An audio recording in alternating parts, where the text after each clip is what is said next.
સૌને જય શ્રી કૃષ્ણ, જય શ્રી રાધે, જય શ્રીમન્નારાયણ. હું આચાર્ય આપ સૌના મંગલની કામના કરું છું. આશા રાખું છું કે આપ સૌ સ્વસ્થ હશો, આનંદમાં હશો. ઠાકુરજી પાસે મારી આ જ પ્રાર્થના છે. સજ્જનો, આજની વિડીયો, આજનો કાર્યક્રમ ખૂબ જ ખાસ છે. તે તમામ દર્શકો માટે, તમામ લોકો માટે જેમની કર્ક રાશિ છે. આજની વિડીયો કર્ક રાશિવાળાઓ માટે ખૂબ જ ખાસ બનવાની છે, કારણ કે ફેબ્રુઆરી મહિનામાં બહુ મોટો પરિવર્તન જોવા મળી રહ્યો છે. કર્ક રાશિવાળાઓના જીવનમાં બહુ મોટી ઉપલબ્ધિ અને ખૂબ જ સુંદર ગ્રહોનો સંયોગ બની રહ્યો છે, જે કર્ક રાશિવાળાઓ માટે ખૂબ જ સારી, શુભ ઉપલબ્ધિ અને સારી વ્યવસ્થા તરીકે તેમની સાથે જોડાવાની છે ફેબ્રુઆરી મહિનામાં. તો સૌથી પહેલાં તમારો ચાર્ટ આગળ મુકાયેલો છે કર્ક રાશિનો. સૌપ્રથમ આપણે જાણીએ કે કર્ક રાશિ તમારી કુંડળીમાં કયો ગ્રહ કયા ભાવમાં બેઠો છે. તો કર્ક રાશિ તમારી કુંડળીના સેકન્ડ હાઉસમાં કેતુ ગોચર કરી રહ્યા છે. તેની સાથે સાથે તમારી કુંડળીના 7મા ઘરમાં સૂર્ય, બુધ, શુક્ર, મંગળ એક સાથે 4 ગ્રહોની યુતિ રાજયોગનું નિર્માણ કરી રહી છે. તેની સાથે સાથે શનિ તમારી કુંડળીના 9મા ભાવમાં ગોચર કરી રહ્યા છે. રાહુ તમારી કુંડળીના 8મ ભાવમાં ગોચર કરી રહ્યા છે. ગુરુ તમારી કુંડળીના 12 ભાવમાં ગોચર કરી રહ્યા છે. આ ગોચરીય ગ્રહોની સ્થિતિ છે. આજનો કાર્યક્રમ ચંદ્ર રાશિ પર આધારિત છે. તમે તેને કર્ક લગ્નથી પણ જોઈ શકો છો. સૌપ્રથમ જુઓ, કેતુ તમારી કુંડળીના સેકન્ડ હાઉસમાં બેઠા છે. સેકન્ડ હાઉસ મનીને રિપ્રેઝેન્ટ કરે છે, સોર્સ ઓફ ઇન્કમ, પૈસા ઘણા આવશે, પણ તેની સાથે સાથે તમે ખર્ચ પણ કરતા દેખાશો ક્યાંક ને ક્યાંક. સાથે સાથે લે વેચના વિષયોમાં સાવચેતી રાખવાનો પ્રયાસ કરો. ક્યાંક ને ક્યાંક કેતુ કુલની ઉન્નતિ પણ કરે છે. તો ધન સાથે સંબંધિત કોઈ પરેશાની જીવનમાં ચાલી રહી હતી તો પૈસા આવશે, પણ તેના હિસાબે તમે ખર્ચ પણ કરતા દેખાશો. આની સાથે સાથે સૌથી મોટી ઉપલબ્ધિ કર્ક રાશિવાળાઓ માટે સૂર્ય બુધાદિત્ય યોગની બની રહી છે, તે પણ કેન્દ્રમાં 7મ ભાવમાં.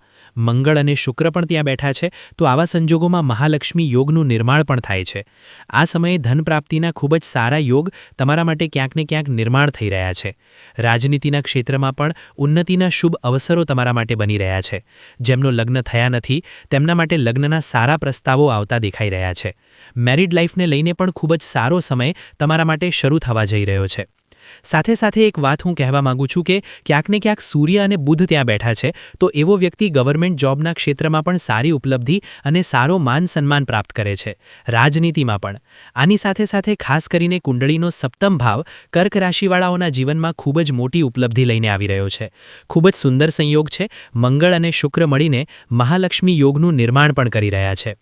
અને સાથે સાથે આ ચારેય ગ્રહો ક્યાંક ને ક્યાંક તમારી કુંડળીના ફર્સ્ટ હાઉસને પણ જોઈ રહ્યા છે. આની સાથે સાથે આ ચારેય ગ્રહો ક્યાંક ને ક્યાંક તમારી કુંડળીના ફર્સ્ટ હાઉસને પણ જોઈ રહ્યા છે. એટલે કે આ લગ્નને જોઈ રહ્યા છે. તો આત્મવિશ્વાસથી ભરપૂર, ઉર્જાથી ભરપૂર અને સાથે સાથે જો તમે કોઈ રોગથી પીડિત હતા, કોઈ બીમારીથી પીડિત હતા, તો તમે જોશો કે ઉત્તમ સ્વાસ્થ્ય પ્રાપ્ત થશે.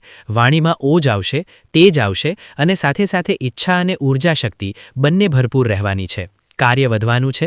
કર્મ પ્રત્યે જાગૃત રહો અને ખાસ કરીને કાર્યક્ષેત્રમાં, નોકરીમાં તમને કોઈ માન સન્માન અથવા પ્રમોશન મળી શકે છે. અને ખાસ કરીને રાજનીતિના ક્ષેત્રમાં ઉન્નતિના શુભ અવસરો તમને પ્રાપ્ત થઈ શકે છે. સાથે સાથે કર્ક રાશિ માટે જુઓ, રાહુ તમારી કુંડળીના 8મ ભાવમાં બેઠા છે. તેના માટે ખાસ કરીને રાહુ ગુપ્ત યુક્તિ અને ગુપ્ત શક્તિ પ્રદાન કરે છે. જે લોકો આધ્યાત્મ સાથે જોડાવા માંગે છે, કોઈ સાધના કરવી માંગે છે, કોઈ ગુપ્ત જ્ઞાન પ્રાપ્ત કરવું માંગે છે, તેમના માટે આ સમયે રાહુ તે આપવા માટે સમર્થ છે. ખાસ કરીને સાથે સાથે શનિદેવ તમારી કુંડળીના 9મા ભાવમાં બેઠા છે. 9મો ભાવ કુંડળીમાં ધર્મનો ભાવ હોય છે. યાત્રાઓ ધર્મ પ્રત્યે થઈ શકે છે. આધ્યાત્મ પ્રત્યે વધુ જાગૃત થઈ શકો છો.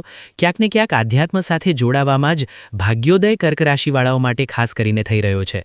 જેટલું આધ્યાત્મ સાથે જોડાશો, જેટલું આધ્યાત્મની તરફ જશો, તેટલું જ જીવનમાં વધુ પરિવર્તન આવશે. ખૂબ સારો પરિણામ, પોઝિટિવ પરિણામ તમને ક્યાંક ને ક્યાંક જોવા મળશે. આની સાથે સાથે દેવગુરુ બૃહસ્પતિ કુંડળીના 12મા ઘરમાં બેઠા છે. તો 12મો ઘર કુંડળીમાં વિદેશનો ભાવ પણ હોય છે, મોક્ષનો ભાવ પણ હોય છે, વ્યયનો ભાવ પણ હોય છે. દેવગુરુ બૃહસ્પતિ ક્યાંક ને ક્યાંક વિદેશી સંપર્કોથી લાભ કરાવી શકે છે. અને સાથે સાથે બાહ્ય ક્ષેત્રો તથા વિદેશી સંપર્કોથી પણ ખાસ કરીને એક સારી છબી પ્રગટ થઈ શકે છે. યાત્રાઓ થઈ શકે છે. અને સાથે સાથે જો કોઈ શત્રુ તમારા જીવનમાં તમને પ્રભાવિત કરી રહ્યો હતો, શત્રુઓ વધતા હતા, તો દેવગુરુ બૃહસ્પતિની 7મી દ્રષ્ટિ સીધી કુંડળીના 6ઠ્ઠા ઘર પર પડી રહી છે. કુંડળીનો 6ઠ્ઠો ઘર રોગ, રિપુ અને ઋણ આ 3 ભાવોને રિપ્રેઝેન્ટ કરે છે. એટલે કે 3 બાબતો અહીંથી રિપ્રેઝેન્ટ થાય છે. રોગથી મુક્તિ મળશે. રિપુ, શત્રુઓ પર વિજય પ્રાપ્ત કરશો. ઋણ, જો કોઈ ઋણ ચઢેલું હતું, કર્જ ચઢેલું હતું તો તેમાં પણ તમે જોશો કે તમને સારો પરિણામ મળશે, કર્જથી પણ મુક્તિ મળશે. આની સાથે સાથે ખાસ કરીને જો નોકરીની વાત કરીએ તો નોકરીના ક્ષેત્રમાં ખાસ કરીને પ્રમોશનના સારા યોગ બનેલા દેખાઈ રહ્યા છે કર્ક રાશિવાળાઓ માટે ક્યાંક ને ક્યાંક. સાથે સાથે મેડિકલ લાઇનના લોકો માટે પણ ખૂબ જ સારા યોગ બનેલા દેખાઈ રહ્યા છે. સાથે સાથે પ્રોપર્ટી ડીલિંગ, કન્સ્ટ્રક્શન, આર્કિટેક્ચર અને ખાસ કરીને જે પ્રોપર્ટીનું કામ કરે છે અથવા જે લોકો હોટેલ મેનેજમેન્ટ સાથે જોડાયેલા છે તેમના માટે અહીં ખૂબ જ શુભ અવસરો બનતા દેખાઈ રહ્યા છે. 2 ઉપાય કર્ક રાશિવાળાઓએ જરૂર ફોલો કરવા જોઈએ. પ્રતિદિન ભગવાન શિવને જળ અર્પિત કરો અને બીજું, તમારી રાશિના સ્વામી ચંદ્રમા બને છે તો ખાસ કરીને સોમવારના દિવસે દૂધ, દહીં, મધ, ઘી, ખાંડ અને પંચામૃતથી ભગવાન શિવને જરૂર સ્નાન કરાવો. તો જો આ 4 દોષ તમારી કુંડલીમાં બનેલા હોય તો તેની વિધિ-વિધાનથી પૂજા કરાવો. આશા રાખું છું કે મારી વાત તમને સમજમાં આવી હશે.